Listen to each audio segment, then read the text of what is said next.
नमस्कार, आप देख रहे हैं टॉक स्प्रिंट। तो दोस्तों, आज से हम एक सीरीज़ चालू करने वाले हैं जिसमें हम आरआरबी एनटीपीसी 2025 का जो आने वाला एग्ज़ाम है उसके पीवाईक्यूज़ डिस्कस करेंगे। डेली लगभग 15 से 20 पीवाईक्यू हम डिस्कस करेंगे और कोशिश करूंगा मैं कि मैं ऐसे क्वेश्चन रखूं जो आपके एग्ज़ाम के लिए हेल्पफुल रहें और आप अच्छे से अच्छा स्कोर कर पाएँ जीएस में। चलिए चालू करते हैं। हाँ, वीडियो तो वैसे डेली आएगी, पर हो सकता है बीच में कभी एक आधे दिन का गैप हो जाए, जिस दिन मैं बिजी रहूँ कहीं। आप लोग चैनल को सब्सक्राइब कर लीजिए ताकि आपको आने वाली वीडियोस की अपडेट मिलती रहे, है ना, ताकि आप लोग एक भी वीडियो मिस ना करें। चलिए चालू करते हैं और हमारा पहला क्वेश्चन है, who was the founder of the Swaraj party? Swaraj party के संस्थापक कौन थे? फ्रेंड्स, अगर बात करें स्वराज पार्टी की तो इसे कांग्रेस खिलाफत स्वराज पार्टी के नाम से भी जानते हैं और इसका गठन 1 जनवरी 1923 में मोतीलाल नेहरू और चित्तरंजन दास ने मिलकर किया था। कब किया था? जब महात्मा गांधी ने असहयोग आंदोलन वापस ले लिया था। तो हमारा राइट आंसर हो जाएगा मोतीलाल नेहरू। अब अगर बात करें असहयोग आंदोलन की तो इसे महात्मा गांधी ने 1 अगस्त 1920 में स्टार्ट किया था और 12 फरवरी 1922 में वापस भी ले लिया था। क्यों वापस ले लिया था? क्योंकि 4 फरवरी 1922 को चौरी चौरा कांड हो गया था जिसमें 22 पुलिसकर्मियों की डेथ हो गई थी। इस भी बात से नाराज होकर महात्मा गांधी ने असहयोग आंदोलन वापस ले लिया था। मोतीलाल नेहरू जी के बारे में एक बात याद रख लीजिए कि उन्होंने 28 अगस्त 1928 को लखनऊ में आयोजित एक सर्वदलीय सम्मेलन में नेहरू रिपोर्ट पेश की थी। अब नेहरू रिपोर्ट क्या है, इसके बारे में आने वाले लेक्चर्स में डिस्कस करेंगे, अभी बस इतना याद रख लीजिए। चलिए, निम्नलिखित में से कौन मणिपुर की एक भारतीय मार्शल आर्ट है? थांगता, मर्दानी, शिलंबम, गटका। गटका तो कहते हैं पंजाब में, शिलंबम तमिलनाडु में, मर्दानी महाराष्ट्र में और थांगता मणिपुर से है। तो हमारा राइट आंसर हो जाएगा थांगता।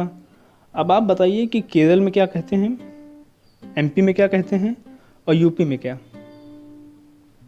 केरल में कहते हैं कलारीपट्टू, एमपी में कहते हैं मलखम्ब और यूपी में मुष्टि युद्ध। मुष्टि युद्ध यूपी के वाराणसी से है। ठीक है, चलिए आगे बढ़ते हैं। द्वितीय विश्व युद्ध में दुश्मन की पनडुब्बियों पर नज़र रखने के लिए विकसित तकनीक थी।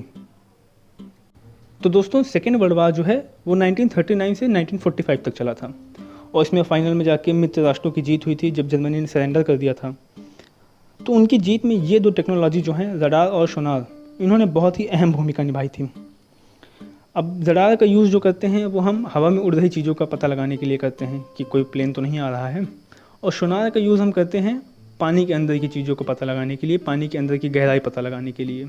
पनडुब्बियाँ पानी के अंदर ही रहती हैं, तो राइट आंसर हो जाएगा सोनार।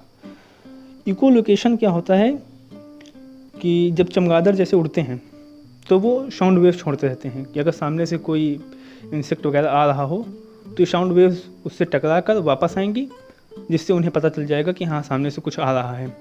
इसी टेक्निक को हम इको लोकेशन कहते हैं। चलिए आगे बढ़ते हैं। कौन सी बीमारी हृदय से संबंधित नहीं है? Aneurysm, cardiomyopathy, diphtheria, myocardial rupture. चलिए एक एक करके इन सारे के बारे में जानते हैं।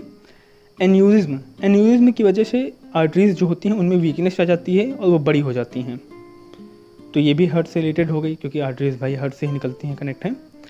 कार्डियोमायोपैथी, ये है हार्ट की मांसपेशियों का एक रोग है जिससे उसे शरीर के बाकी हिस्सों में ब्लड पंप करने में प्रॉब्लम आती है। और डिप्थीरिया हार्ट रिलेटेड डिसीज़ नहीं है, यह नाक और गले से संबंधित है, इसमें सांस लेने में दिक्कत वगैरह होती है। एक बैक्टीरिया होता है कोरिने बैक्टीरियम डिप्थीरियम, इसी की वजह से डिप्थीरिया होता है। मायोकार्डियल रप्चर, इसकी वजह से दिल का दौरा पड़ता है। तो ये 3 तो हो गई, एन्यूरिज्म, कार्डियोमायोपैथी, मायोकार्डियल रप्चर, ये सारी हार्ट से रिलेटेड हो गई। डिप्थीरिया नहीं है, तो हमारा राइट आंसर हो जाएगा डिप्थीरिया। चलिए आगे बढ़ते हैं। सिंधु घाटी सभ्यता की सबसे महत्वपूर्ण विशेषता है? Barter system, local transport system, buildings made of BRICS, administrative system. तो वैसे तो काफ़ी सारी विशेषता हैं, पर सिंधु घाटी सभ्यता की सबसे खास विशेषता ये है कि वहाँ पक्की ईंटों का इस्तेमाल किया गया था। सोचिए, इतना पुराना है सिंधु घाटी सभ्यता और उसमें पक्की ईंटों का इस्तेमाल किया गया था, तो ये इसकी सबसे खास विशेषता है। तो हमारा राइट ऑप्शन हो जाएगा सी। चलिए, अंतर्राष्ट्रीय बुकर पुरस्कार जीतने वाली पहली भारतीय महिला हैं? इसका आंसर दीजिए आप लोग और बताइए अंतर्राष्ट्रीय बुकर पुरस्कार की स्थापना कब हुई थी? तो अंतर्राष्ट्रीय बुकर पुरस्कार की स्थापना तो 2005 में हुई थी और पहली भारतीय महिला अंतर्राष्ट्रीय बुकर पुरस्कार जीतने वाली हैं गीतांजलि श्री।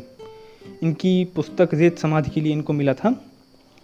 और रेत समाधि का इंग्लिश ट्रांसलेशन किया है डेजी रॉकवेल ने, टॉम्ब ऑफ सैंड के नाम से, ठीक है। और गीतांजलि श्री की अन्य बुक्स हैं कुछ, याद रख लीजिए, द एम्प्टी स्पेस और तिरोहित, है ना। अब बात करें इसमें से इम्पॉर्टेंट हैं अरुंधति रॉय। अरुंधति रॉय पहली महिला हैं जिन्हें बुकर अवार्ड मिला था। गीतांजलि श्री को अंतर्राष्ट्रीय बुकर अवार्ड मिला था और अरुंधति रॉय को बुकर अवार्ड मिला था इनकी book the God of small things के लिए। इनकी अन्य बुक्स हैं the ministry of utmost happiness, आज़ादी, द कॉस्ट ऑफ लिविंग, है ना, याद रख लीजिए। बाकी हम और बुक्स आगे आगे डिस्कस करते रहेंगे आते आते धीरे धीरे। चलिए नेक्स्ट क्वेश्चन की तरफ चलते हैं। संविधान के किस अनुच्छेद में कहा गया है कि 14 वर्ष से कम आयु के किसी भी बच्चे को किसी भी कारखाने या खादान में काम करने के लिए नियोजित नहीं किया जाएगा या किसी अन्य खतरनाक रोजगार में संलग्न नहीं किया जाएगा? ऑप्शंस हैं हमारे आर्टिकल 24, आर्टिकल 19, आर्टिकल 17 और 32। तो इसका राइट आंसर हो जाएगा 24। आर्टिकल 24 में कहा गया है कि किसी भी बच्चे को किसी कारखाने में या खतरनाक जगह पर काम करने के लिए बाध्य नहीं किया जाएगा।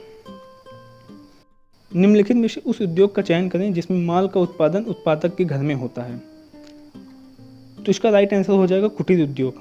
कुटीर उद्योग वो उद्योग होते हैं जो हम लोग अपने घर में ही लगा लेते हैं कि चलिए हमारे अंदर कोई स्किल है तो हम कुछ कढ़ाई बुनाई करके बना के बेचेंगे, तो ये कुटीर उद्योग हो गया। तो इसमें उत्पादन उत्पादक के घर में ही होता है।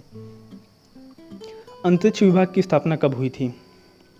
देखिए, अगस्त 1969 में इसरो बना था और फिर भारत सरकार ने अंतरिक्ष आयोग का गठन किया, जिसके तहत 1972 में, जून 1972 में अंतरिक्ष विभाग की स्थापना की गई। तो हमारा राइट आंसर हो जाएगा 1972। बाद में इसरो को भी इसी के अंतर्गत कर दिया गया था।